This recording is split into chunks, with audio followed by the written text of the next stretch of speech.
You've probably seen one of these, a Lego brick. But have you ever wondered how it all started and why it's called Lego? Actually, the name is much older than this plastic brick. Are you curious?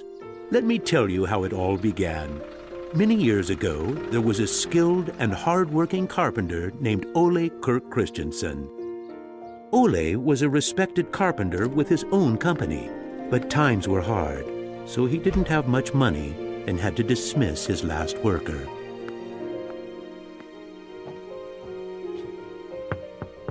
Come on in. I've closed down the workshop and packed my things. Thank you. I suppose I'd better write you a paycheck.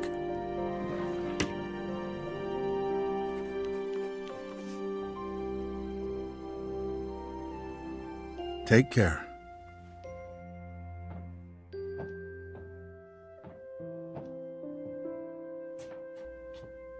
Well, that was the last one. I just didn't imagine that it would come to this. I know. It's hard to understand. But at least now it can't get much worse. But it did get worse. Shortly after, Ole lost his wife. But Ole was a special person. He wasn't the type that gave up. And with the responsibility of his 4 sons, he had to think of something. Ole had gotten an idea, and for him, it never took long to put an idea into action. Ole's little invention made his boys so happy that he thought maybe he should start making toys. Ole decided to give it a try. Luckily, he had saved up a lot of wood from the carpentry production. He could now use it to make toys. Time passed by, and even though Ole was a skilled carpenter and had a good eye for quality and detail, sales were very slow. Luckily, one of his sons, Gottfried, started helping out his dad after school. Together, they just barely managed to keep up the production. Eventually, word began to spread that wooden toys of the finest quality were being made in the little workshop in Billund. One day, a man drove into town, a man who would change Ole's future. He was a wholesaler from Fredericia. I've heard that you're making some very nice wooden toys. Well, one does his best. The wholesaler was very impressed with all the wooden toys and placed a big order before he left. Now there's finally someone who can see the opportunities in what we're doing. Look at this. The wholesaler wants to put a lot of our toys into his store for the holidays. It's going to be a good Christmas this year, but we'll be busy. Now there was a lot to do in the little workshop, and Ole could rehire his former workers. Ole only used the highest quality wood, which was hand-picked and very carefully prepared. They worked day and night to get the order finished, so the wholesaler could get the toys out in stores before Christmas. Is there something wrong, Dad? I'm afraid that we're in big trouble. In the middle of their work, Ole received a letter saying that the wholesaler had filed for bankruptcy and couldn't buy the toys that he had ordered. But what are you gonna do? What about Christmas? Now we can't even afford food? I'll do it. What are you gonna do, Dad? I'll do it myself. I'll drive around selling the toys. There was no time to lose. Ole packed the car with all the toys and drove off. Ole was a very good toy maker, but was not a very good salesman. He didn't like praising himself or talking about how carefully the toys had been made. But he had to keep trying if he was going to sell anything.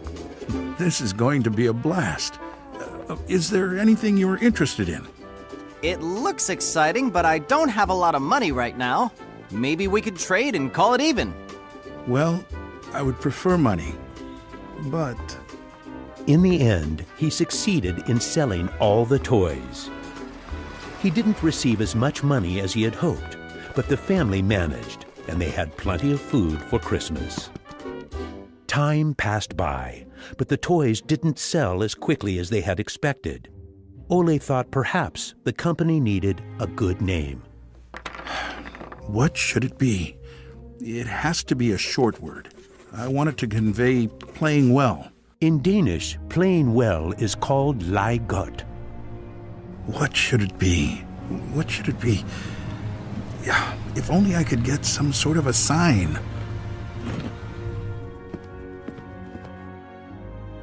Lego. As you can see, Ole himself ended up finding a very suitable name. But what he didn't know was that in Latin, the word Lego means I put together. The name Lego was well received, and the company slowly started to move forward. We have made 3,000 crowns this year, and we have more orders than usual. Did you say 3,000 crowns? Then you need to see what I've been looking at. Even though Gottfried wasn't comfortable spending money on a milling machine, he could see that it was useful and that the quality of the toys improved.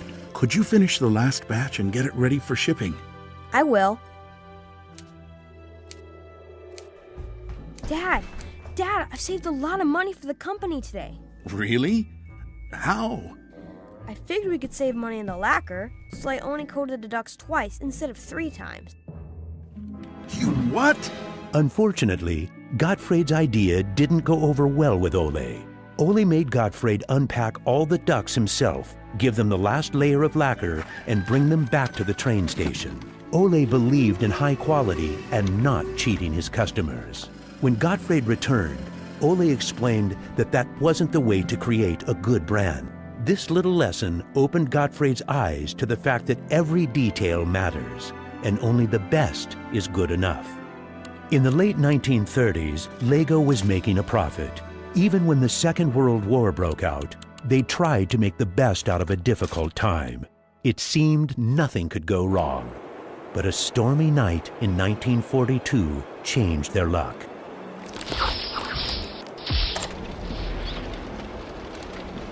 There's a fire! The workshop is on fire! But when the firemen arrived, they were unable to save the workshop. It burned to the ground, and all the drawings and models were destroyed. Ole was beginning to lose hope. All that he had worked for was gone, and he almost lost his company. But being responsible for his children and workers inspired him to rebuild Lego. A new factory was constructed. Soon the production of wooden toys started again. The little company fought its way back into the market.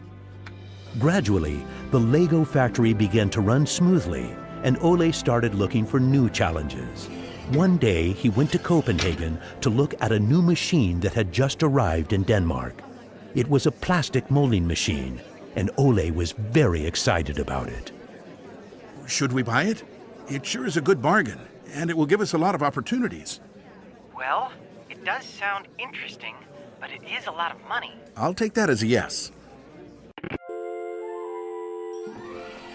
When the plastic molding machine finally arrived, Ole started making little plastic teddy bears and rattles.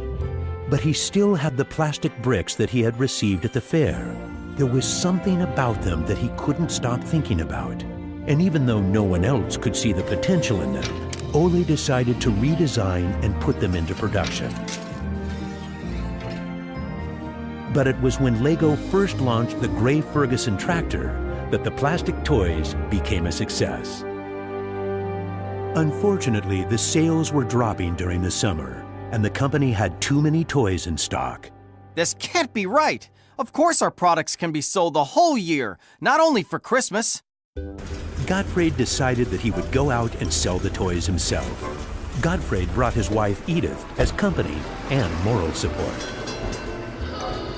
If you can't get cash, then we need butter and eggs. Well, it wasn't that bad.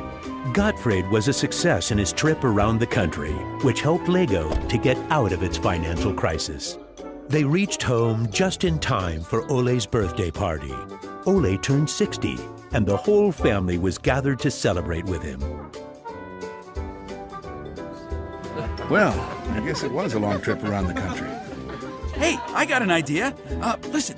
What about a picture with the 3 generations? Everyone thought that was a good idea, and we were placed on the sofa with all the presents and flowers around us. On a business trip to England, Gottfried met the head of a big shopping center on his way home. They discussed the toy industry, and the conversation would be very important to the future of Lego. Damn this industry. I just think that toys are no good nowadays. What do you mean? I think they're working very well. Oh, they work fine, sure, but there's no system in anything. System? System? There isn't any system. What in the world are you doing, Gottfried? There isn't any system. The toys need an idea and a system built around it. I want to put system into play. Children have only been offered ready-made solutions. They need something different that will strengthen their imagination and creativity. So you're trying to put Lego into a system? Interesting. That same year, Lego started producing the first Lego system of play. Children could now build houses from the Lego bricks. The town plan gave play a realistic town setting, and with this, children learned about traffic safety. My sisters and I could play with the new Lego system for hours. Some people said we were the luckiest children in the world because we grew up in a toy factory. It was a huge breakthrough, and Gottfried decided to try selling it outside of Denmark. The system of play was so popular that they managed to sell it to many countries. Look what I just built! That is really nice, Kel. Even though Lego was meant for only building houses, there was still a lot of opportunities. There was just one problem. I can't lift it up. It keeps falling apart. That made Gottfried wonder. He wanted to find a way to make the Lego bricks stick together, but that was easier said than done. Gottfried noticed that the Lego bricks got a better clutch power with tubes inside. Now it was no longer just bricks, but a whole construction system with endless possibilities. This was groundbreaking for the Lego product. With a child's imagination, Lego could be anything in the world, over and over again. The imagination is the limit. Look, Dad! Now I can build everything! Unfortunately, Ole never got to see how successful the little brick actually became. Gottfried was left on his own, and he had to go through another fire at Lego that destroyed most of the wood production. Just like his father, Gottfried knew that he had to try to get the best out of any situation and never give up. Gottfried took the hard times with his head held high. As sales grew, the company also got bigger. He had to think ahead, and he decided not to resume the production of wooden toys and to only focus on the Lego system. It turned out to be a great decision. Many new models were built, and Lego got stronger in the toy industry. Sir, which one of these do you think is the best? That one. Even though it got busier at Lego, Gottfried still had bigger plans. Now he wanted to build an airport, so it would be easier to sell his toys to the whole world. Like father, like son. It didn't take long to put his idea into action. Only 3 years later, Billund Airport was opened. The many guests and business connections who visited the company always wanted to see the modeling department. Gradually, it got so crowded that it was hard for the employees to keep up their work. I think we better wait a while. Gottfried could see that something had to be done. He needed a bigger place to display the Lego models. I don't want to interrupt, so I'll just put this package of our new Lego train, on the table. Just put it there. Train? The idea grew quickly from an exhibition room to an amusement park. And then we could have a tower so you could look over the whole park from above, the whole town. It will be a land made out of Lego. Legoland! Well, it looks interesting, but how many visitors are you actually counting on? Well, I guess, 200, 300,000? 300,000! Even though it sounded like a lot, my dad was actually pretty far off the mark. There were 600,000 guests the very first year. My family and I were there to greet the guests. We've kept up this tradition ever since.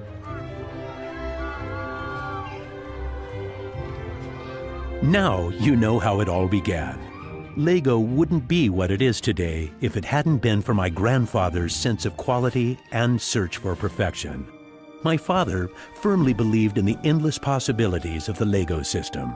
I seek to take the Lego idea even further, encouraging children to explore, experience, and express their own world, a world without limits. And we are still convinced that only the best is good enough, because children deserve the best.